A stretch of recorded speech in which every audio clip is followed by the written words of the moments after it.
attached to it. Yeah. Anyway, some scholars think they might have found a palace, but it's not really clearly delineated. It wouldn't be the same thing Solomon had, but it could be a remodel of what Solomon had. And particularly when we're in a place called Megiddo, and I don't know that we even went there as a group, but there are some things that scholars date perhaps back as far as Solomon, but that's super rare. That's super rare.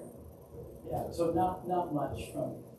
We're lucky if we can get back to Jesus' day. Remember in the slides I showed you last week, where the Jews today pray at the Western Wall, that patio, when you go next door to this archaeological dig, right next door, it's about, well, I don't know, how tall is the ceiling?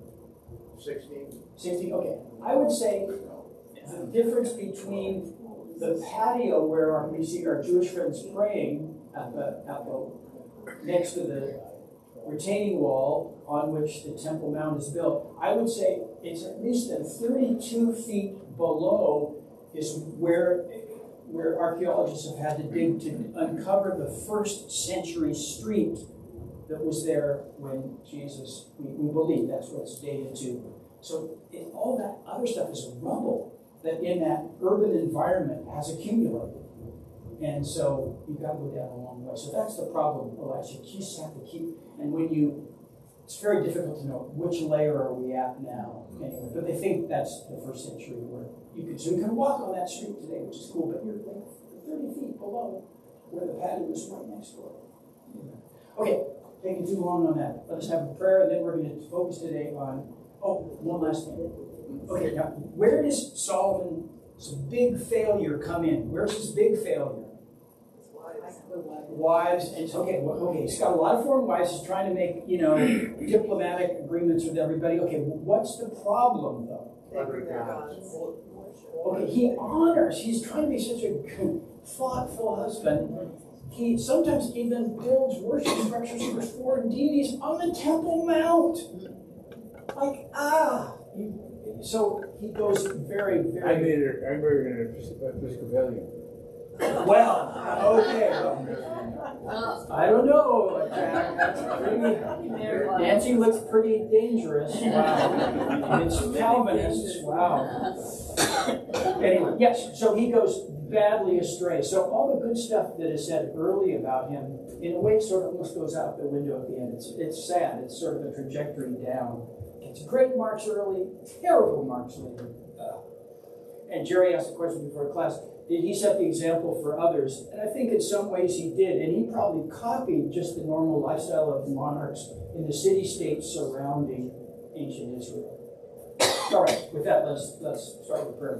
Guys, God, that we can read and understand more about King Ahab and Queen Jezebel today and their what was missing in their governance.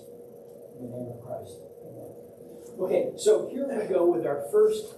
I hope you read the lesson about the background that you hear a lot in Scripture about Baal or the Baals. Baal and his consort, his female consort Asherah, sometimes called Astarte, variety of different things, were fertility deities. And that's the background of Queen Jezebel. She was from Phoenicia, from modern-day Lebanon, and she brought the worship of Baal with her. And in a way, worshiping a fertility deity is like worshiping success. It's really that sort of crude, because the fertility deity was thought to provide what? Water, so rain. In fact, literally, Baal is the god of the thunderstorm, to be very specific. Okay, that's how he's imaged. Okay, so providing water, and what happens with water? Right, so agricultural fertility and bountifulness and great harvests. Okay, great, well, good. Okay, what else does Baal thought to provide? Large families, human fertility and large families, and that's, remember, the old ancient world, that's your one source of security, social security, if you're an older person, because you hope your kids are going to like you and do more than choose your feasting, but do, be nice to you and stuff. And be workers. And be workers, yes. And finally, what else? If you're not in agriculture in ancient Israel, you're probably in this other business. Merchant. Yeah, exactly. Livestock. Well, you could be merchants, but livestock, right? So herds, flocks, etc. So those also are due to Baal. That was the belief. So it's like it's really it's short. It's success. If I want to do well, my crops, my herds, and my wife and me producing children who were soon to be an unabashed blessing in the ancient world, then we need to worship Baal and keep Baal and Asherah happy, and to encourage them to have sex, that is the two fertility deities, because that's what produces all of this good stuff. We participate in imitative magic by having sex with temple prostitutes. Yahweh did not appreciate that. And neither did anybody who appreciated the covenant. So here we go with 1 Kings 17. I'm going to read this because I've been so bad time management this morning. Now Elijah the Tishbite of Tishbe in Gilead said to Ahab, now Elijah is the most famous prophet in all the Old Testament. As the Lord, the God of Israel, lives, before whom I stand, there shall be neither dew nor rain these years except by my word. Okay, what is that already? Just from that one sentence. What's happening? No crops. No rain, no crops. Okay, who is being directly attacked and challenged? The Baals. Exactly. This is a frontal assault. That this is just BS. And the prophet wants everybody to know that. The word of the Lord came to him saying, go from here and turn eastward and hide yourself by the Wadi Cherith, which is east of the Jordan. Why does he have to hide himself? Because all the prophets, they'll come after him. Because the king, Ahab and stuff, other true prophets are a threat. And his life is in danger. He's probably on the wanted list. The ancient Israeli FBI is after him, or CIA, whatever. Anyway. Okay, so hide yourself by the Wadi Cherith, east of the Jordan. You shall drink from the wadi, and I have commanded the ravens to feed you there. Sort of like an ancient airlift. So he went and did according to the word of the Lord. He went and lived by the Wadi Cherith, which is east of the Jordan. The ravens brought him, get this, bread and meat in the morning, and bread and meat in the evening. And he drank from the wadi. Wow. So his needs were met. But after a while, the wadi dried up because there was no rain in the land. Okay, so Elijah trusts, does what God says, and as a result, what happens? Well, the drought happens as predicted, but in terms of, is the prophet just on his own, or He's cared for. He's cared for. God arranges for the prophet's needs to be met. Okay, here we go. Then the word of the Lord came to him saying, go now to Zarephath, which belongs to Sidon. Okay, Sidon's over on the coast. It's part of modern-day Lebanon. So it's the home country of who? Jezebel. Queen Jezebel. Now he's going into the eye of the storm, or the demon or whatever. So he's going to the land of Baal. Strange command. And live there, for I have commanded a widow there to feed you. This is really weird. He's supposed to go to a foreign country and get a widow to feed him. Now, some of you have said rightly in our study a couple weeks ago, Psalms 145 and 146, there are three most needy groups in ancient Israel, and they are widows, resident aliens, immigrants. Excellent. So this is what's strange about that. Go and a widow will feed you in the midst of this drought, this famine. Is a widow a likely source of sustenance and economic strength in the midst of this? No, she's going to be so super vulnerable. Like, why would you do that? But this is the plan of God. So he set out and went to Zarephath. When he came to the gate of the town, a widow was there gathering sticks. He called her and said, bring me a little water in a vessel so that I may drink. As she was going to bring it, he called to her and said, now this is even worse, bring me a morsel of bread in your hand. But she said, as the Lord your God lives, I have nothing baked, only a handful of meal in a jar and a little oil in a jug. I'm now gathering a couple sticks so I may go home and prepare it for myself and my son, that we may eat it and die. Farewell me. Elisha said to her, do not be afraid. Go and do as you have said. But first, make me a little cake of it and bring it to me, and afterward make something for yourself and your son. For thus says the Lord, the God of Israel, the jar of meal will not be empty. The jug of oil will not fail until the day that the Lord sends rain on the earth. So I'm going to, the God I serve is going to provide for your needs unfailingly until this drought famine is over. Esther, Yes, in verse 12, how did she know who his God was? good question. I'm not sure, but she knows that he's not, apparently, maybe because of dress or because of language or whatever, a native Sidonian. So, or maybe he's announced, I'm an Israelite from Elijah. Good question. Yeah, obviously there had to be some communication. Now, is that not quite a challenge? Yes. If you put yourself in the place of the widow. She had to have faith. She had to have faith and trust in whom? In this God that Elijah worships, and of course in him as a person, that he's telling the truth and he knows what he's talking about. But her alternative is she's going to go home to die. Yeah, I mean, you could say, yeah, okay, so maybe a half hour less of life or whatever. Who knows, but yeah. She went and did as Elijah said, so that she, as well as her and her household, ate for many days. The jar of meal was not empty, neither did the jug of oil fail, according to the word of the Lord that he spoke by Elijah. So that promise comes true. After this, we don't know how long, the son of the woman, the mistress of the house, became ill. His illness was so severe there was no breath left in him. She said then to Elijah, what have you against me, O man of God? You have come to me to bring my sin to remembrance and to cause the death of my son. Now, how she knows about sin, one wonders too. Anyway, but she thinks somehow this holy man sort of reveals her sin, her failings, and now maybe she's being punished via the death of her son.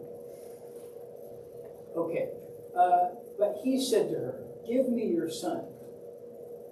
He took him from her bosom, carried him up into the upper chamber where he was lodging, and laid him on his own bed. He cried out to the Lord, O Lord my God, have you brought calamity even upon the widow with whom I am staying by killing your son? Then he stretched himself out upon the child 3 times and cried out to the Lord, O Lord my God, let this child's life come into him again. The Lord listened to the voice of Elijah. The life of the child came into him again, and he revived. Elijah took the child, brought him down from the upper chamber into the house, and gave him to his mother. And then Elijah said, see, your son is alive. So the woman said to Elijah, now I know that you're a man of God, and the word of the Lord in your mouth is truth. So we've had a couple confirmations of Elijah's legitimacy, his honesty, his integrity, and that God, he is truly the servant of Yahweh. And what are the confirmations that Elijah has gotten and that the woman has experienced? Let's just say the woman. 2 confirmations.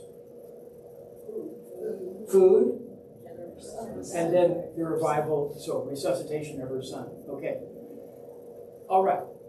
Now, okay, so any questions or comments about that? So this is a direct challenge to Baal, and the other direct challenge to Baal is what we're going to see here in just a minute. But this is already a challenge.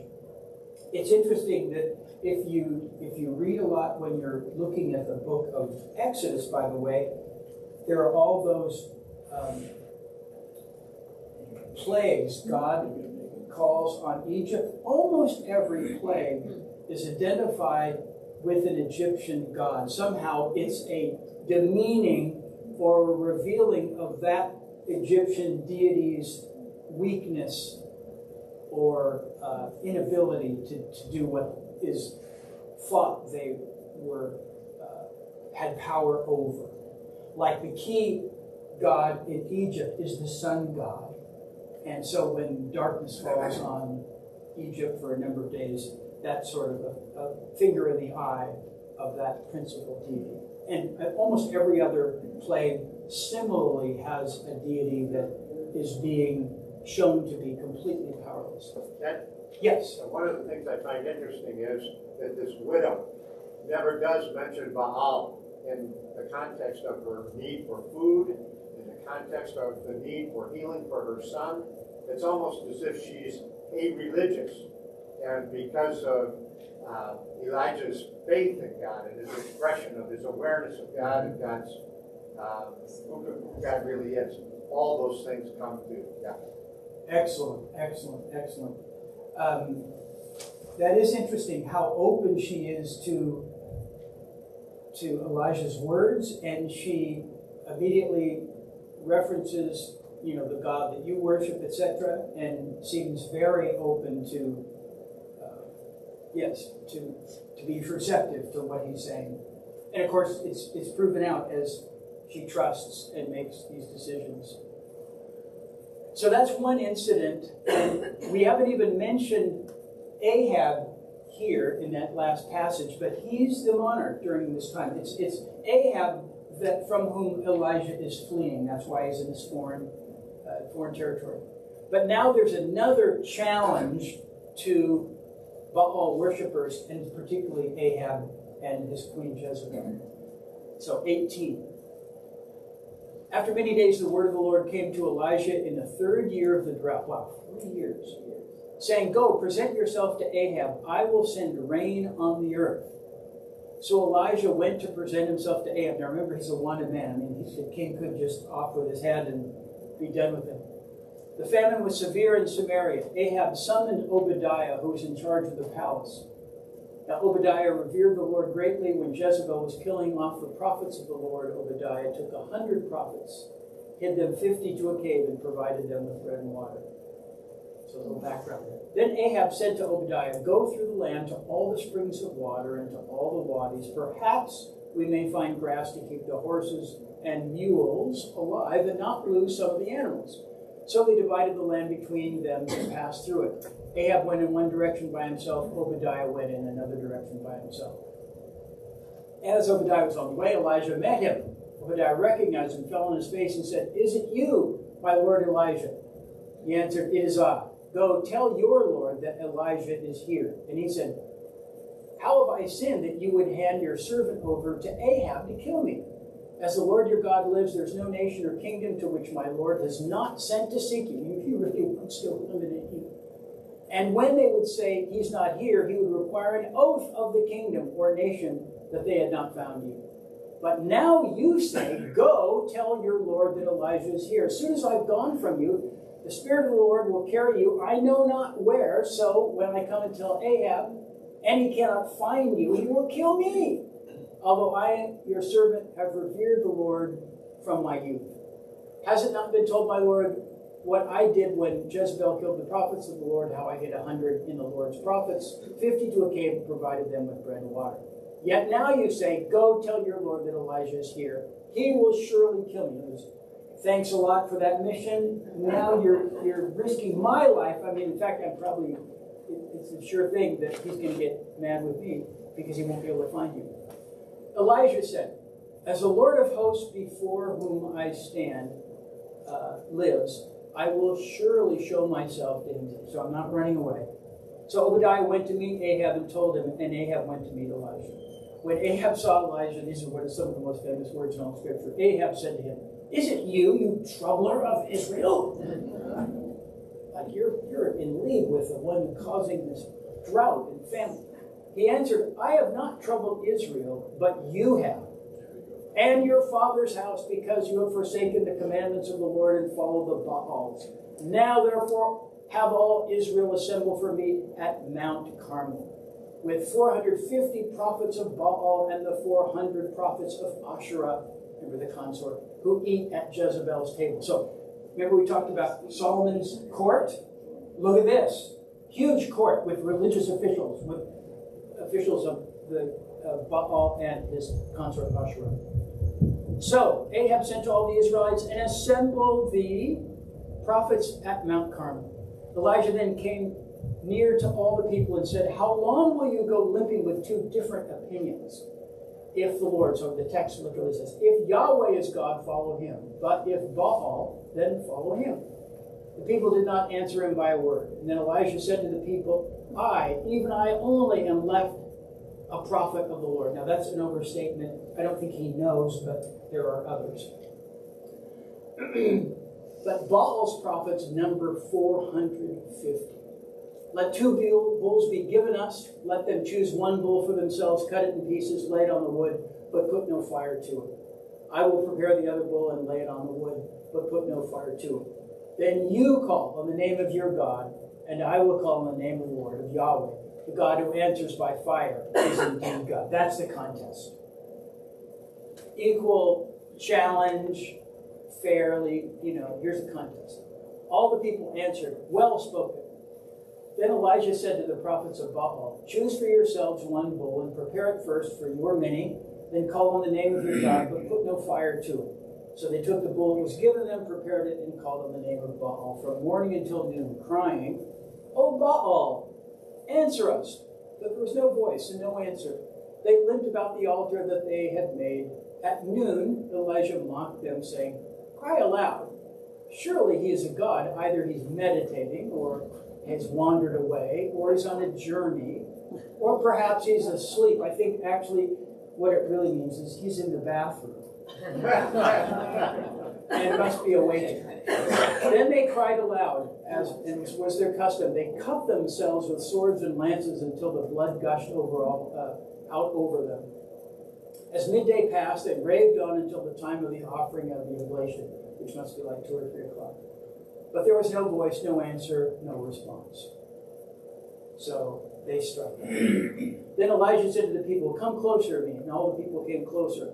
First he repaired the altar of the Lord that had been thrown down. Elijah took 12 stones according to the number of the tribes of the sons of Jacob, to whom the word of the Lord came, saying, Israel shall be your name. With the stones he built an altar in the name of the Lord. Then he made a trench around the altar. Now he's going to make it more challenging. The challenge wasn't big enough. Now he's going to make it more challenging. Dug a trench around the altar, large enough to contain 2 measures of seed.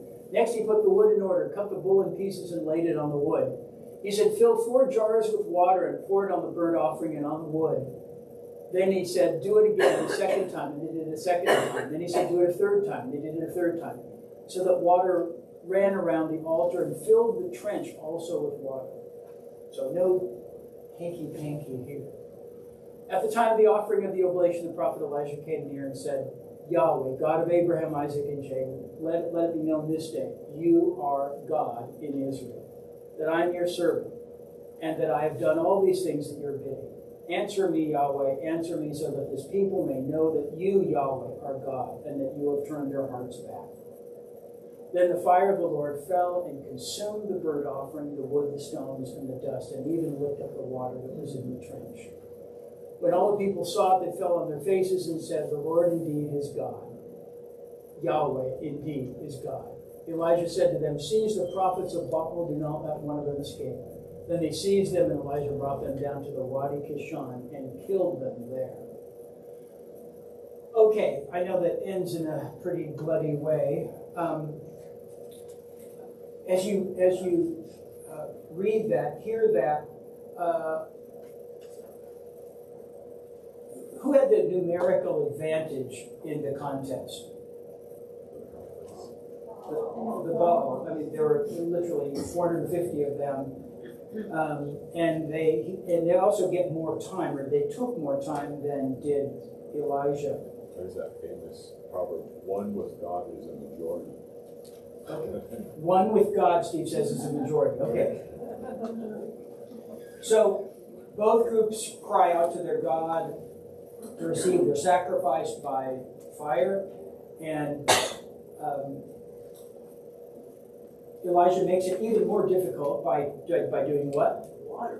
Okay, yeah, I'm gonna make this so less flammable, So he pours water all over the sacrifice and even fills this trench around the altar with water.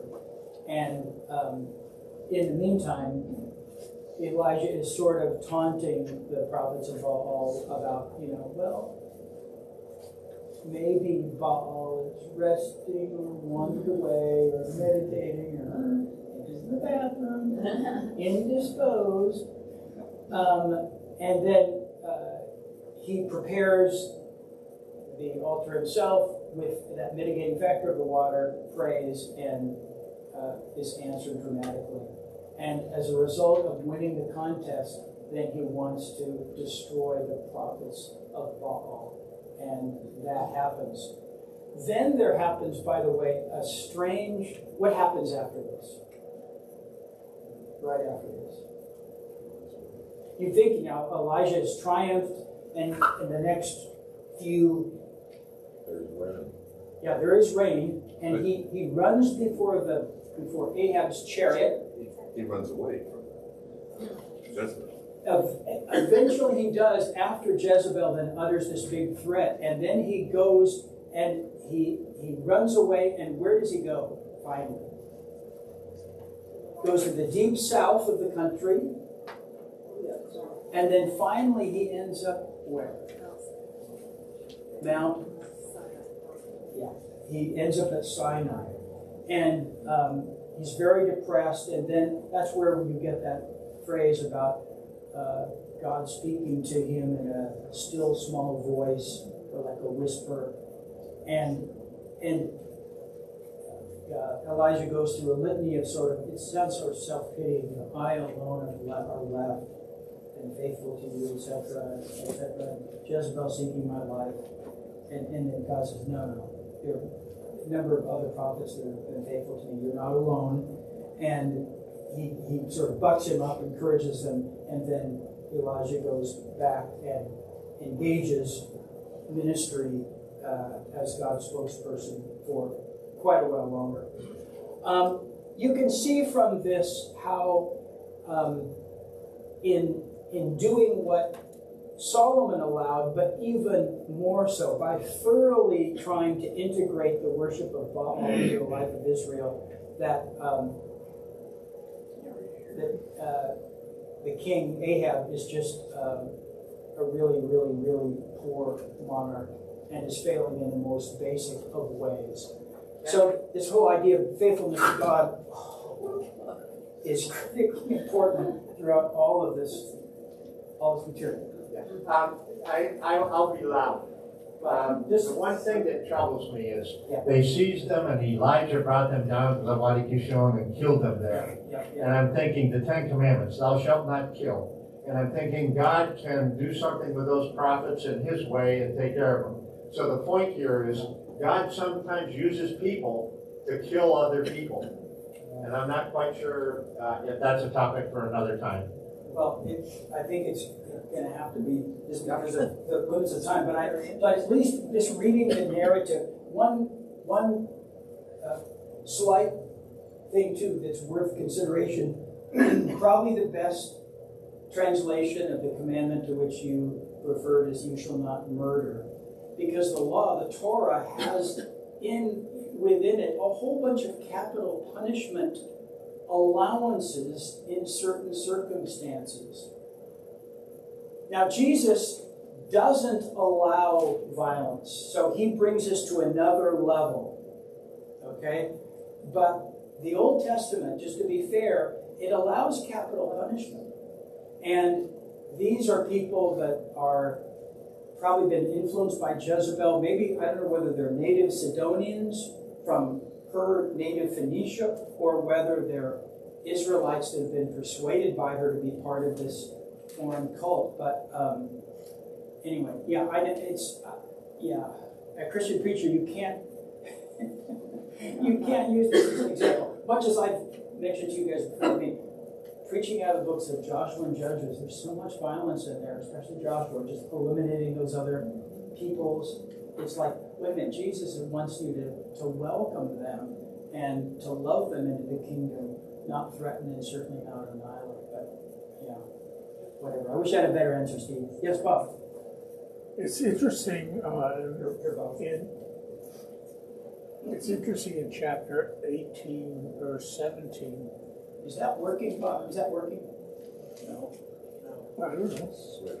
Can you just tap it on the top there a little bit? You know, slide the switch. Switch is still on. Turning on. Oh boy, it's dark. What I'm saying is not that. No, we want to. Thank you. Chapter 18, verse 17. When Ahab saw Elijah, Ahab said to him, "Is it you, you troublemaker of Israel?" Right away, he recognizes that their situation is dependent on Elijah and the Lord, even though he's worshiping Baal. Yep. So, Bob, you're saying that isn't that an acknowledgement of Elijah's power? It is, yeah. He at least wants to blame Elijah for that. But he has obviously the king has no easy explanation. Like, how is it possible? Because I'm promoting the worship of Baal. And maybe, we don't know. I mean, I'm guessing that probably Ahab's position was, we can still worship Yahweh and include the worship of these other deities as well. That's what I'm guessing. One thing we didn't focus on really in the lesson, but you need to know this story. It's pretty self-explanatory, and it's in 21. So it's just more about Naboth's poor reign and unjust reigns. Chapter 21.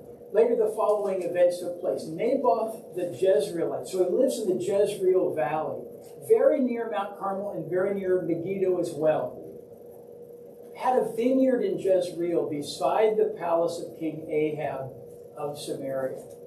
So Ahab has a bunch of palaces. One of them is in the Jezreel Valley. Ahab said to Naboth, "Give me your vineyard so that I might have it for a vegetable garden, because it's near my house. I will give you a better vineyard for it. If it seems good to you, I will give you its value in money. So you can take money, or I can do an in-kind trade." But Naboth said to Ahab, "The Lord forbid that I should give you my ancestral inheritance." Remember, in the Torah of God, one of the pieces of legislation is about the year of the Jubilee. And what happens on the year of the Jubilee? If any of your tribal or ancestral lands have been sold, you get them back. So any sale of real estate in ancient Israel is not permanent. It's only until the next Jubilee, at least in theory. And so then you get it back. And so basically Naboth is trying to pressure, Ahab is trying to pressure Naboth to sell his vineyard. And Naboth just says, I don't want to do it. It's my ancestral inheritance, and I like it. Ahab went home resentful and sullen because of what Naboth the Jezreelite had said to him, for he had said, "I will not give you my ancestral inheritance." He laid on, it sounds like just a swell brat. He laid down on his bed, turned away. Let's see, I think there's another, here it is. And would not eat. So he's like pouting. His wife Jezebel came to him and said, "Why are you so depressed that you won't eat?" He said to her, "Because I spoke to Naboth the Jezreelite and said to him, 'Give me your vineyard for money, or if you prefer, I will give you another vineyard for it.' But he answered, 'I will not give you my vineyard.'" His wife Jezebel said to him, "Do you now govern Israel? Get up, eat some food, be cheerful. I'll give you the vineyard of Naboth the Jezreelite." So she wrote letters in Ahab's name and sealed them with a seal. She sent the letters to the elders and the nobles who lived with Naboth in his city. She wrote in the letters, "Proclaim a fast and seat Naboth at the head of the assembly. Seat 2 scoundrels opposite him and have them bring a charge against him, saying, 'You have cursed God and the king.' Then take him out and stone him to death." The men of the city, the elders and nobles who lived in the city, did as Jezebel had sent word to them. just as it was written in the letters that she had sent to them. They proclaimed a fast and seated Naboth at the head of the assembly. The two scoundrels came in and sat opposite him, and the scoundrels brought a charge against Naboth in the presence of the people, saying, Naboth cursed God of the king. So they took him outside of the city and stoned him to death. Then they said to Jezebel, saying, Naboth has been stoned, he is dead. As soon as Jezebel heard that Naboth had been stoned and was dead, Jezebel said to Ahab, Go, take possession of the vineyard of Naboth the Jezreelite, which he refused to give you for money. For Naboth is not alive, but dead. Now this begs the question, well, what about inheritances? Did he not have someone to inherit, a male to inherit? We don't know. But possession is, 9/10 of the law. As soon as Ahab heard that Naboth was dead, Ahab sent out to go down to the vineyard of Naboth the Jezreelite to take possession of it. Then the word of the Lord came to Elijah the Tishbite, saying, Go down to meet King Ahab of Israel, who rules in Samaria. He is now in the vineyard of Naboth, where he has gone to take possession. You shall say to him, Thus says Yahweh, Have you killed and also taken possession? You shall say to him, Thus says Yahweh, in the place where dogs licked up the blood of Naboth, dogs will also lick up your blood. Ahab said to Elijah, Have you found me, O my enemy? He answered, I have found you, because you have sold yourself to do what is evil in the sight of the Lord. I will bring disaster on you. I will consume you and will cut off from Ahab every male bond or free in Israel. And I will make your house like the house of Jeroboam. In other words, your house is going to be wiped away. No more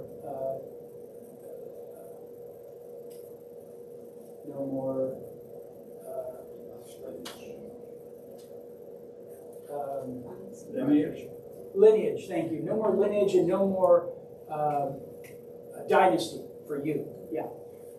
Okay. Let's see.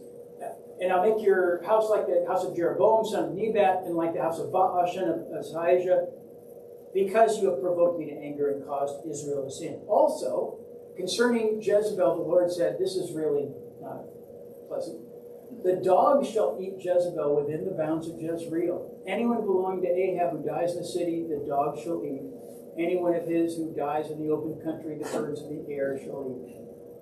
Indeed, there was no one like Ahab who sold himself to do what is evil in the sight of the Lord, urged on by his wife Jezebel. He acted most abominably in going after idols, as the Amorites had done, whom the Lord God had driven out before the Israelites.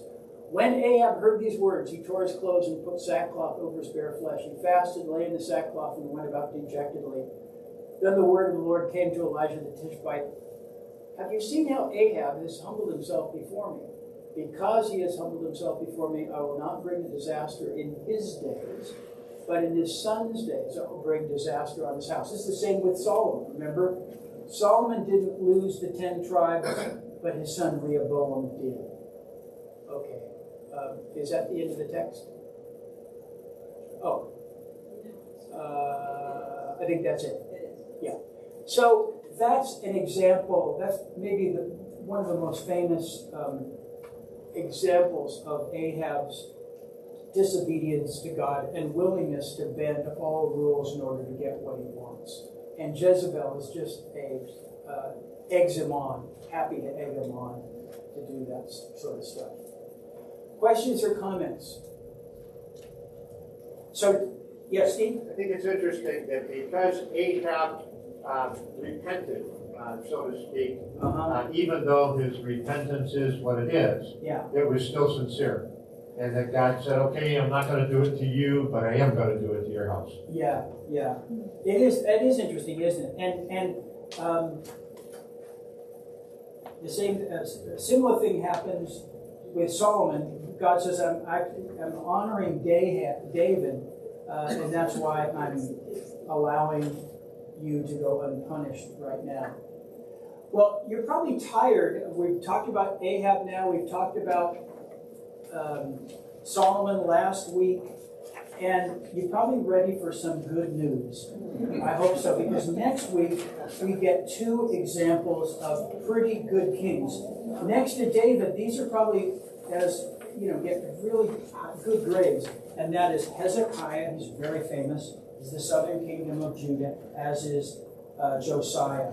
So we're going to leave the northern king of Israel. What happens in the year 722 to the northern kingdom? Yeah, as a political entity, it goes away, it's eliminated. And many native Israelites from the 10 tribes get exported around the Assyrian Empire, and a lot of members of living in various parts of the Assyrian Empire get imported to mix and intermingle and intermarry with the people left behind. And so the 10 tribes go away. We talked about the lost tribes, but they got assimilated. That leaves just the 2 tribes in the south. Much smaller people group, only 2 tribes, 10 are gone. That's where David's dynasty, even though he makes major mistakes, Solomon makes major mistakes, so that God rips 10 tribes out of the hands of his Solomon's son Rehoboam. Nevertheless, the southern tribe continues. For 722, Israel is destroyed.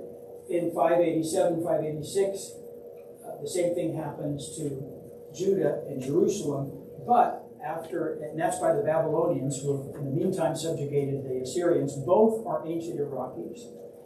And now, after about 70-ish or so years in exile in Babylon, a group will come back and rebuild Jerusalem and the temple, and eventually that will bring us to Jesus. So next week, some good news, and I just want you to pay attention to what you see there in terms of Hezekiah, Josiah, and their relative reigns. Any questions right now? This is sort of making sense. We're going pretty fast, and we're only hitting sort of some highlights. Eventually, we're going to talk about, at the very end, sort of what Dale talked about in the sermon this morning about eschatology. We're going to talk about the Davidic hope, that another monarch, but like an ideal David, even better than the real David, will come along. And secondly, a different kind of a hope, slightly different, that God is just going to take control, just break into human history, produce a new heaven and a new earth, bring about this new reality. And those are both in the future. All right, join me in prayer. Thank you, God, for this chance to be together. We know that kings and people in authority have lots of influence and power, and that can be used for good or evil. And we thank you for this heroic spokesperson, Elijah, and his willingness to risk his life to speak truth to power in many centuries back with both King Ahab and Queen Jezebel. And thank you that your truth lives, even though there are lots of other competing voices in our world today as well. Help us to live out the gospel in each of our lives, and give us hope that you are one who has a plan and is in the process of bringing it about, so that all may worship you and the Christ forever and ever in your holy name. All right, see you next time. And if you want to volunteer to be the recorder,